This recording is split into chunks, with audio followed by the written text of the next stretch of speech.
Bonjour tout le monde, chers élèves, chers lycéens.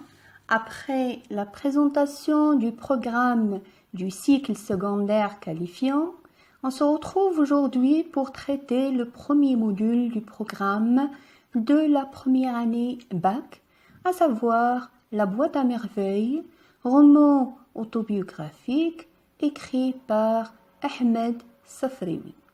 Dans un premier temps, on va préparer une lecture attentive de l'œuvre à l'aide d'une introduction générale comportant 5 parties essentielles à l'analyse de ce roman autobiographique.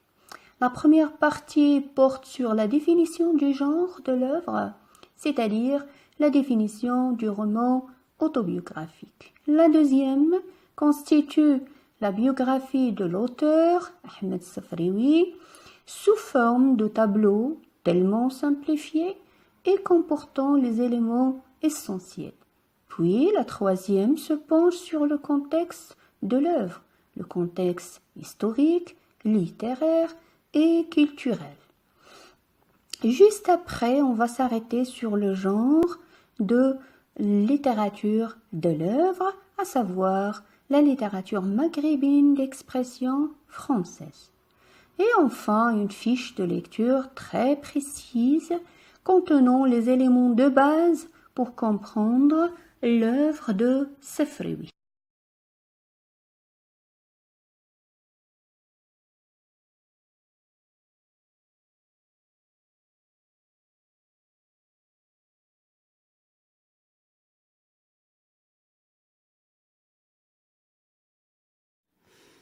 Alors, dans la première partie qui concerne l'identification du genre de la boîte à merveilles, on commence tout d'abord par définir le terme autobiographie. Ce terme est composé de 3 racines grecques, autos, soi-même, bios, la vie, et graphique, c'est-à-dire écrire. Bref, la définition de l'autobiographie, tout simplement, c'est le récit qu'une personne fait d'elle-même de sa vie passée. Cette personne est à la fois l'auteur, le narrateur et le personnage principal.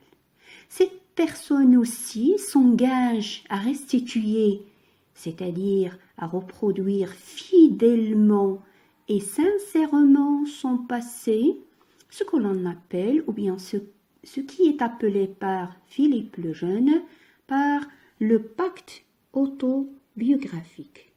Pour ce qui est du roman autobiographique, et dans le cas de la boîte à merveilles, on remarque que l'auteur, Ahmed Safraoui, diffère du narrateur personnage par le nom, Sidi Mohammed. C'est-à-dire que l'auteur s'appelle Ahmed Safraoui et le personnage narrateur est appelé Sidi Mohammed. En plus, le terme roman évoque le côté ou bien l'élément fictif, c'est-à-dire on peut avoir des éléments fictifs qui vont se mêler au souvenir et à la vie réelle de l'auteur. Dans ce sens, Philippe le Jeune considère cette différence entre l'auteur et le narrateur personnage une différence qui concerne la couverture du livre, ni plus ni moins.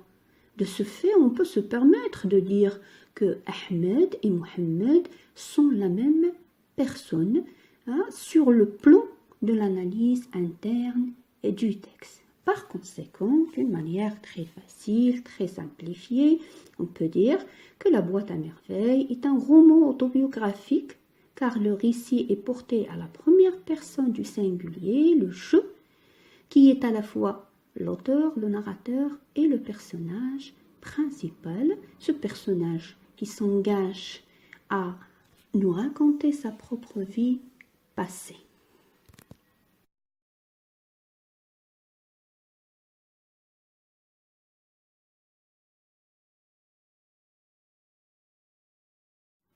Passons maintenant à des précisions concernant la distinction entre l'auteur, le narrateur et le personnage.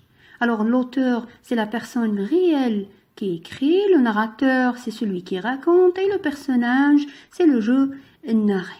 Après, une autre précision sur les sous-genres et les genres proches de l'autobiographie s'avère nécessaire. Il s'agit des mémoires, du journal intime, des lettres et de la biographie et d'autres, bien sûr, d'autres sous-genres et d'autres genres proches. Enfin, pour terminer cette première partie, je vous laisse quand même découvrir la réponse à une question qui s'impose, à savoir pourquoi choisir l'écriture autobiographique. Quelles sont les raisons de ce type d'écriture?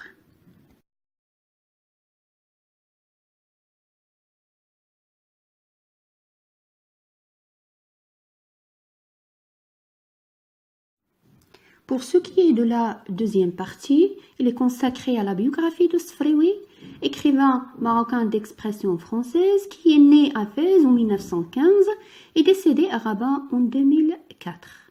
Passons par l'école coranique, l'école française et le collège Moulay Idriss, ce grand romancier a occupé des fonctions dans la gestion et la protection du patrimoine de la ville de Fès, puis celle de la direction du tourisme à Rabat. Parmi ses œuvres, le chapelet d'Amra, la maison de servitude, le jardin des sortilèges et d'autres, bien sûr, d'autres romans.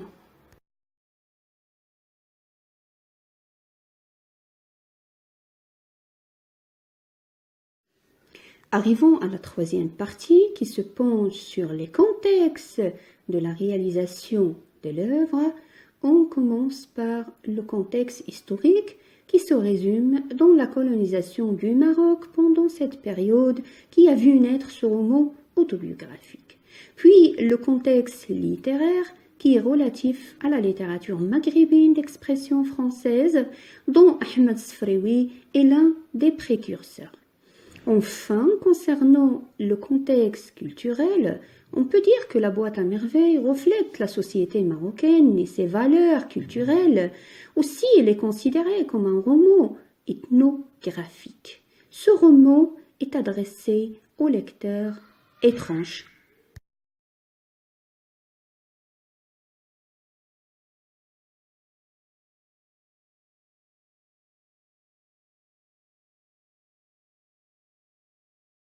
La quatrième partie, par conséquent, est réservée à ce genre de littérature qui a vu le jour dans les trois pays du Maghreb, le Maroc, la Tunisie et l'Algérie, pendant la colonisation française de 1912 à 1956. Il s'agit bien évidemment de la littérature maghrébine d'expression française.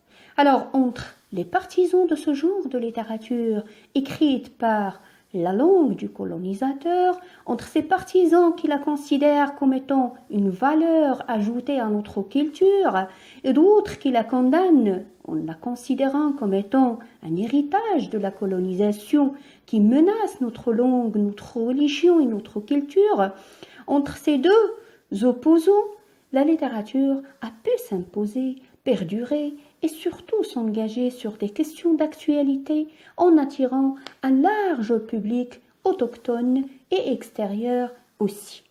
Dans ce sens, on peut envisager pour ces écrivains maghrébins d'expression française un classement historique qui les répartit en 4 générations ou bien un classement thématique selon les sujets abordés par ces écrivains qui privilègent surtout la forme romanesque.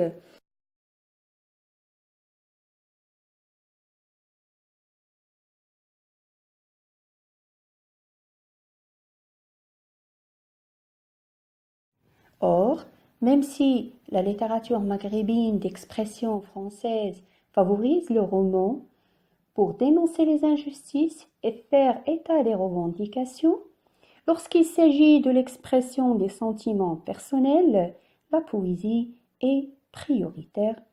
On cite les recueils de Jean Amrouche, Nabil Fares et Abdelatif Labi. Aussi, pour disserter et argumenter, l'essai est le plus favorisé. On cite les diverses études de Tahir Ben Jelloun sur l'immigration et le racisme.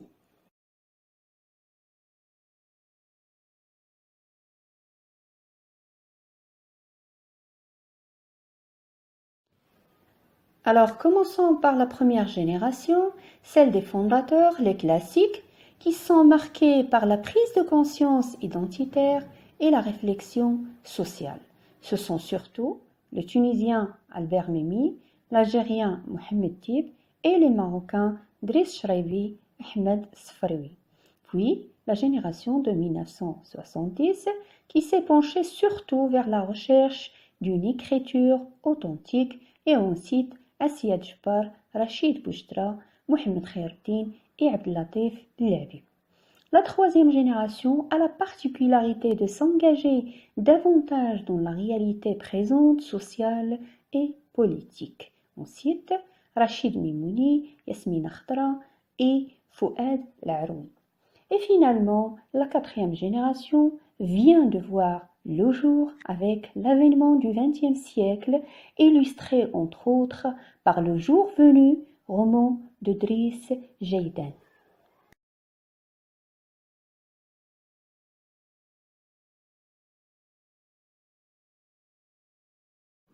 Pour ce qui est du deuxième classement, c'est-à-dire le classement thématique, ce classement est basé sur les thèmes abordés dans la production littéraire des auteurs maghrébins d'expression française qui favorisent surtout la forme romanesque. Ainsi, ces écrivains sont partagés entre ceux qui optent pour une littérature de description réaliste, ceux qui optent pour le roman ethnographique et son évolution, d'autres qui privilègent surtout un tableau critique de la famille et de la société.